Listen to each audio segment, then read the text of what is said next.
Pemerintah terus berkomitmen memperkuat konektivitas antar wilayah melalui percepatan pembangunan infrastruktur jalan tol di berbagai daerah. Salah satu yang menjadi perhatian utama adalah jalan tol Padang Sicincin di Sumatera Barat. Keberadaan tol ini menjadi bagian penting dari jaringan jalan tol Trans Sumatera atau JTTS, tepatnya pada ruas Pekanbaru Padang. Untuk mengetahui sejauh mana kebermanfaatan tol Padang Sicincin ini, reporter Oki Satrial akan mengajak Anda untuk melihat dari dekat dan berikut informasinya.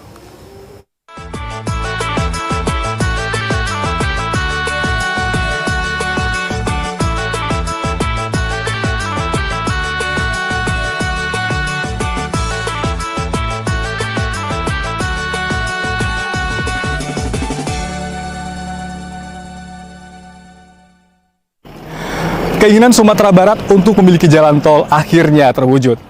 Dimulai dari groundbreaking tahun 2018 dan mulai beroperasi optimal di tahun ini, inilah Jalan Tol Padang Sicincin, yang merupakan bagian dari rencana besar Jalan Tol Trans Sumatera.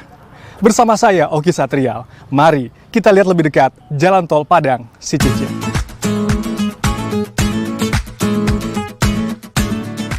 Jalan Tol Padang Sicincin menjadi proyek infrastruktur strategis yang tidak hanya meningkatkan konektivitas antar wilayah di Sumatera Barat, namun juga mendorong pertumbuhan ekonomi lokal.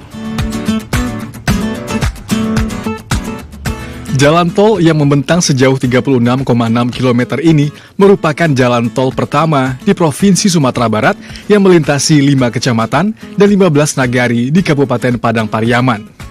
Kehadiran jalan tol ini mampu memangkas waktu tempuh antara Padang dan Sicincin menjadi hanya 30 menit dari sebelumnya sekitar 1,5 jam melalui jalan nasional. Antusiasme masyarakat Kota Padang cukup tinggi untuk menggunakan jalan tol ini, dan keberadaan tol Padang Sicincin menjadi satu-satunya jalur favorit bagi masyarakat Sumatera Barat untuk melakukan perjalanan.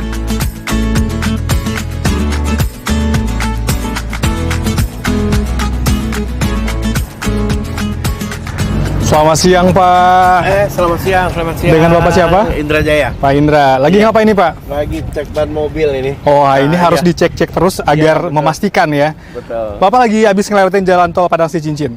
Iya. Boleh dong ngobrol-ngobrol bentar ya. Iya. Pak, kini kan ngomongin tentang jalan tol Padang Sicincin nih. Iya, Bapak iya. sebagai warga sini, Iya. pengguna jalan tol juga. Iya. Bagaimana Bapak melihat keberadaan jalan tol ini?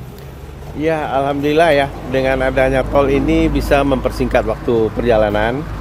Biasanya saya dari Padang Sicincin atau sebaliknya ya bisa habis waktu 1 jam, 1 jam lebih. Kalau macet, 1 Macet jam ya. lebih. Nah, sekarang saya bisa tempuh dalam waktu cuma 35 menit. Wah, itu luar biasa, pemangkasan Ya, waktunya lumayan ya. Luar biasa. Apalagi kalau nanti misalnya tol ini udah nyambung. Oh, Ini iya. kan baru Padang Sicincin. Iya. Nanti nyambung sampai ke Bukit Tinggi, Pekanbaru. Iya. Bapak ngeliat prospeknya kayak gimana tuh? Oh, luar biasa ya. Padang Pekanbaru sekarang ini ditempuh dalam waktu 6 sampai 7 jam. Ya. Kalau dengan adanya tol kita kecepatan 80 km per jam aja, tambah waktu istirahat itu paling 3 jam. Wah, langsung nyampe Pekanbaru. Iya, iya.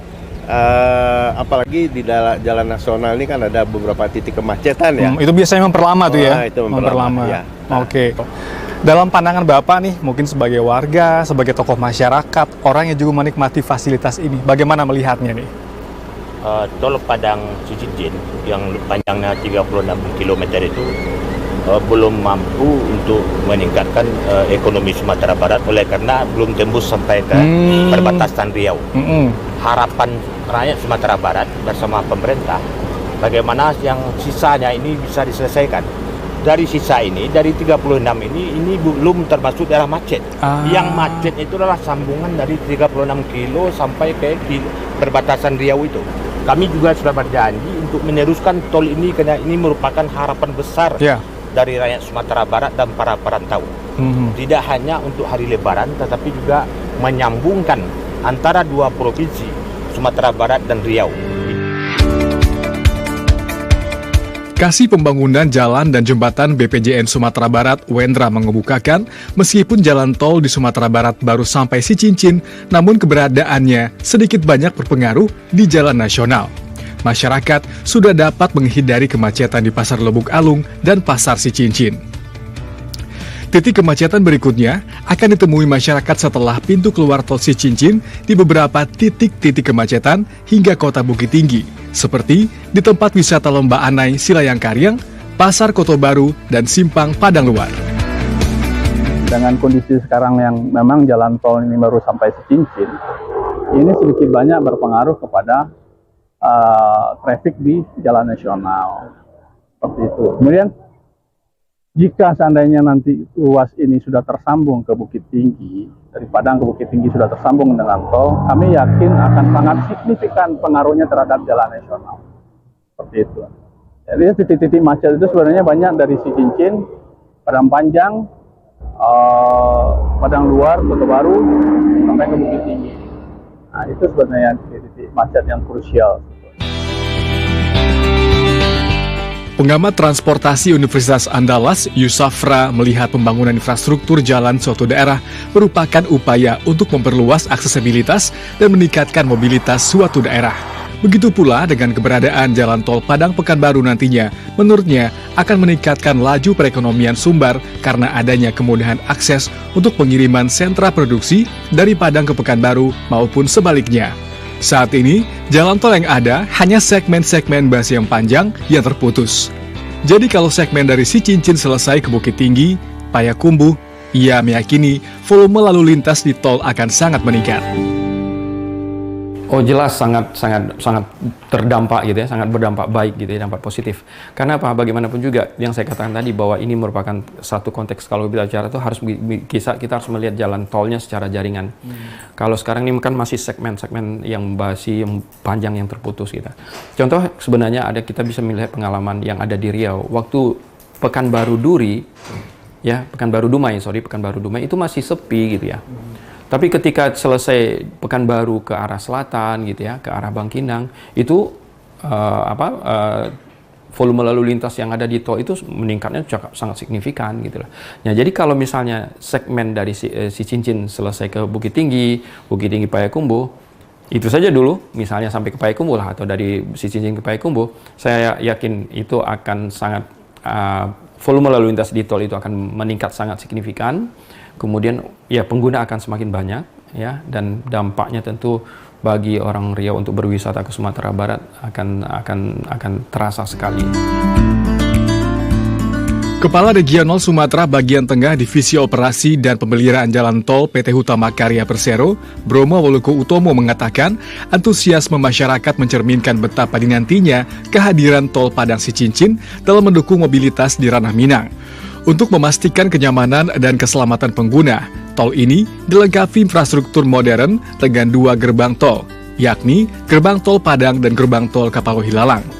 Gerbang Tol Padang memiliki 6 gardu dengan sistem transaksi terbuka untuk mengoptimalkan arus lalu lintas.